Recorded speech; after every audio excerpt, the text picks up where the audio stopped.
ನಮಸ್ಕಾರ ಸ್ನೇಹಿತರೆ, ನಮ್ಮ ಚಾನಲ್ಗೆ ಸ್ವಾಗತ.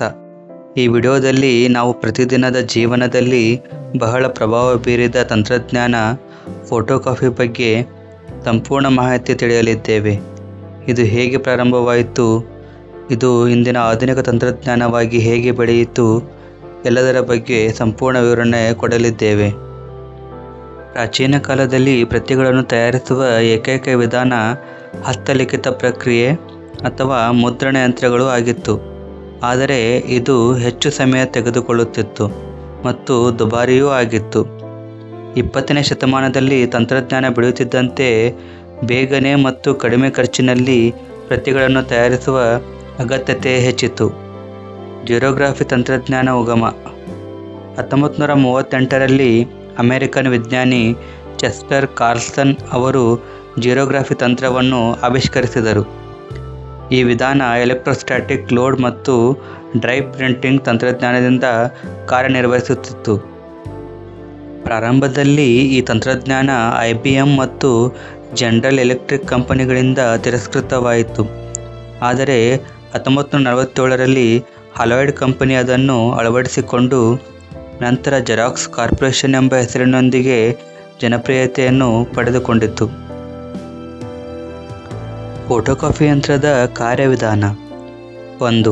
ಆವರಣ ಪ್ರಕ್ರಿಯೆ ಅಂದರೆ ಚಾರ್ಜಿಂಗ್. ಡ್ರಮ್ ಮೇಲ್ಮೈ ವಿದ್ಯುತ್ ವಾಹಕ ಚಾರ್ಜ್ ಪಡೆಯುತ್ತದೆ. 2. ಪ್ರಭಾವ ಹೀರಿಕೆ ಅಂದರೆ ಎಕ್ಸ್ಪೋಜರ್. ದಸ್ತಾವೇಜಿನ ಚಿತ್ರವು ಬೆಳಕಿನ ಸಹಾಯದಿಂದ ಡ್ರಮ್ ಮೇಲೆ ಬಿಂಬಿಸುತ್ತದೆ. 3. ಡೋನರ್ ಆಕರ್ಷಣೆ ಅಂದರೆ ಡೋನರ್ ಅಟ್ರಾಕ್ಷನ್. ಡ್ರಮ್ ಮೇಲಿನ ಚಿತ್ರವು ಡೋನರ್ ಪುಡಿಯನ್ನು ಆಕರ್ಷಿಸುತ್ತದೆ. 4. ಕಾಗದ ವರ್ಗಾವಣೆ ಅಂದರೆ ಟ್ರಾನ್ಸ್ಫರ್ ಟು ಪೇಪರ್. ಡ್ರಮ್ ಮೇಲಿನ ಚಿತ್ರವು ಕಾಗದಕ್ಕೆ ವರ್ಗಾಯಿಸುತ್ತದೆ. 5. ಸಂಯೋಜನೆ ಅಂದರೆ ಫ್ಯೂಸಿಂಗ್. ತಾಪಮಾನ ಮತ್ತು ಒತ್ತಡದ ಸಹಾಯದಿಂದ ಚಿತ್ರವು ಕಾಗದದಲ್ಲಿ ಪಕ್ಕಾ ಆಗಿ ಅಂಟಿಕೊಳ್ಳುತ್ತದೆ. ಆಧುನಿಕ ಫೋಟೋಕಾಪಿ ಯಂತ್ರ 1959ರಲ್ಲಿ ಜೆರಾಕ್ಸ್ 914 ಯಂತ್ರ ಬಿಡುಗಡೆಯಾಯಿತು. ಇದು ಲೋಕದ ಮೊದಲ ಸಂಪೂರ್ಣ ಸ್ವಯಂಚಾಲಿತ ಫೋಟೋಕಾಪಿ ಯಂತ್ರ ಆಗಿತ್ತು.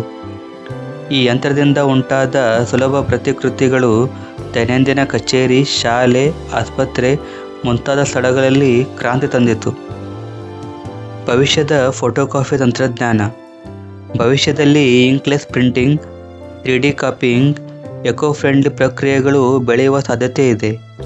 ಈ ತಂತ್ರಜ್ಞಾನಗಳು ಪರಿಸರ ಸ್ನೇಹಿಯಾಗಿರಲಿದ್ದು ಹೆಚ್ಚು ವೇಗದ ಪ್ರತಿಗಳನ್ನು ಒದಗಿಸಲಿವೆ. ಫೋಟೋಕಾಪಿ ಒಂದು ಕ್ರಾಂತಿಕಾರಿ ತಂತ್ರಜ್ಞಾನವಾಗಿದ್ದು ಇದು ಪ್ರತಿಯೊಬ್ಬರ ದೈನಂದಿನ ಜೀವನದ ಒಂದು ಅವಿಭಾಜ್ಯ ಅಂಗವಾಗಿದೆ. ನಮ್ಮ ಈ ವಿಡಿಯೋ ನಿಮಗೆ ಉಪಯುಕ್ತವಾಯಿತಾ?